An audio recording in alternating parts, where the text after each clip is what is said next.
कर्क राशि के सभी भाई बहनों का हार्दिक अभिनंदन। आज हम जानने वाले हैं मायावी राहु के प्रभाव से हम अभी बचने वाले हैं। कौन से वो ग्रह हैं, कौन से वो देवता हैं जिनके द्वारा हमें एक प्रोटेक्शन प्रदान किया जाएगा, एक संरक्षण की प्राप्ति हमें होगी जो हमारे मुकाम को, हमारे भाग्य उन्नति को बना जाएगा।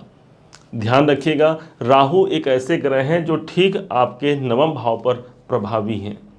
और यदि आप भाग्योन्नति में बाधा महसूस कर रहे हैं, आपको लग रहा है कि जितना मैं काम कर पा रहा हूं या कर पा रही हूं उसके मुताबिक मुझे सफलता नहीं मिल रही है, तो यहाँ पर उसे विराम या यहाँ पर उस राहु के दुष्प्रभाव को कम करने के लिए या समाप्त करने के लिए भगवान सूर्य का आगमन होने जा रहा है। 14 मार्च 2024 का वो दिन होगा जिस दिन भगवान सूर्य आपके अष्टम रुकावट भाव से निकल करके एक घर आगे प्रविष्ट हो जाएंगे जहां पर राहु बुध पहले से विद्यमान है।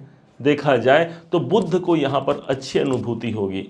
आप ऐसा समझिए कि आप एक कक्ष में बैठे, एक कमरे में बैठे हैं जहां पर दो लोग हैं, राहु और बुध। आप उस स्थान पर प्रवेश कर जाते हैं तो यदि कोई मित्र है, यदि कोई अच्छे किसी का आगमन होगा तो आपको अच्छा लगेगा।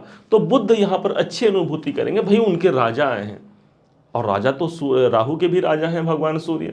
तो सूर्य यहाँ पर मन न होते हुए भी नतमस्तक तो जरूर करेगा राजा की, लेकिन अंदर ही अंदर ये घात लगाए बैठेगा कि कब मुझे समय मिले और कब मैं इन पर आक्रमण कर जाऊं।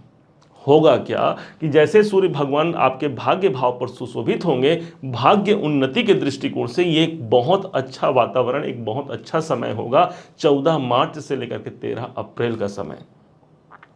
इस समय पर चूंकि यही सूर्य आपके जीवन में धनेश बनते हैं, धन के स्वामी हैं, धन के स्वामी का भाग्य भाव पर जाना, कोई आर्थिक मामलों में यदि आप परेशानी महसूस कर रहे हैं, वहां से एक अच्छी अनुभूति आपको देखने को मिल सकती है। यदि पैसे से जुड़े हैं कोई प्रॉब्लम है, कोई परेशानी है, राहु जहां है अर्थात वहां पर सूर्य भी पहुंच गया, राहु बढ़ोतरी है और सूर्य प्रकाश है। इस हिसाब से देखा जाए तो हमारे पैसों से जुड़े हुए कार्य में यहां पर प्रकाश मिलने की संभावना 100% बैठती है। चूंकि राहु यहाँ पर जो सूर्य हैं आपके द्वितीयेश हैं और यही आपके कौटुंबिक जनों का है। इस समय पर अपने फैमिली, अपने परिवार के संग मिल करके किसी धार्मिक कार्य को आप संपन्न जरूर करेंगे। नवम भाव जो हमारे धार्मिक कर्मों का होता है, यही स्थान यात्राओं से आपको जोड़ सकता है। किसी अच्छे यात्रा पे आप सब परिवार जा सकते हैं। ये एक संजोग बनता है जहां पर सूर्य उपस्थित है।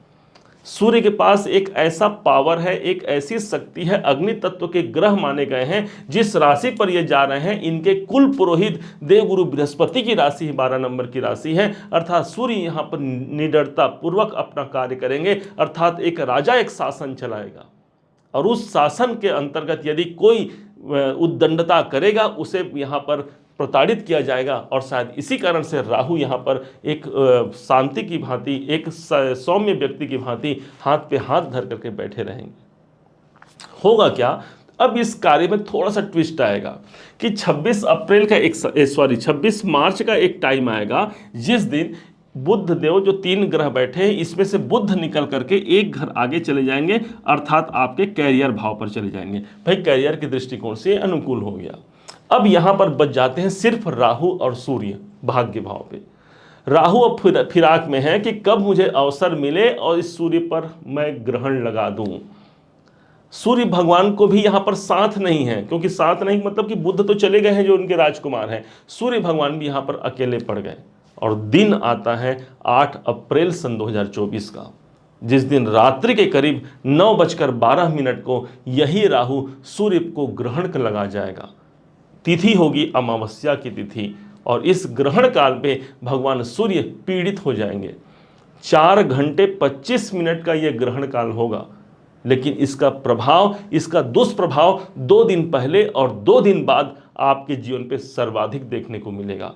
इसलिए इस टाइम पर जो 6 से लेकर के 10 तारीख का जो समय होगा, इस टाइम पर आपको सतर्क रहने की आवश्यकता रहेगी। किसी बड़े डिसीजन से आपको बचना होगा, किसी बहुत लंबे यात्रा से आपको बचना होगा। कोई एग्रीमेंट करना चाहते हैं, क्योंकि इनकी दृष्टि जो पड़ रही है तीसरे घर पर पड़ेगी, किसी एग्रीमेंट से आपको बचना पड़ेगा। सिर्फ 5 दिनों तक, 8 तारीख के 2 दिन पहले और 2 दिन बाद का समय रहेगा।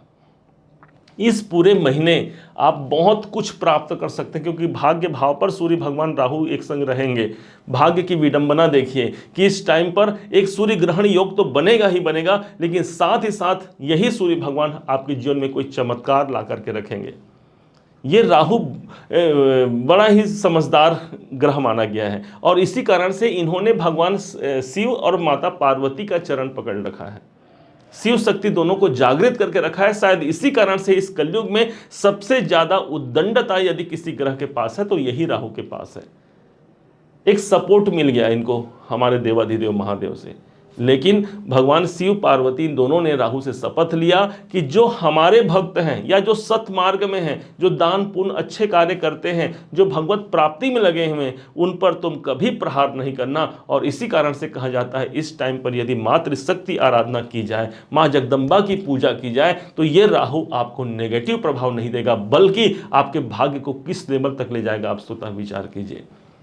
साथ मिल गया आपको माता जी का, तो उनका जाप कीलक है, अर्गला है, या फिर सिद्ध कुंजिका स्तोत्र, या फिर दुर्गा सप्तशती के किसी भी पाठ, एक अध्याय का आप पाठ कर सकते हैं। वो भी नहीं बन पाता तो ओम ऐं ह्रीं क्लीं चामुंडाय विच्चे, ये नवार्ण मंत्र है। इस मंत्रों के प्रभाव से माँ जगदीश्वरी की कृपा तो मिल ही जाती है, साथ में इस राहु से आपको मुक्ति मिलेगी यदि कोई प्रॉब्लम बनी हुई है तो इसका लाभ लीजिए। भाग्य भाव पर यह संचार बन रहा है, ये भाग्य उन्नति के दृष्टिकोण से एक बहुत श्रेष्ठ गोचर भगवान सूर्य के द्वारा आपके जीवन पर प्रकाशित किया जा रहा है, आप ऐसा जानिएगा।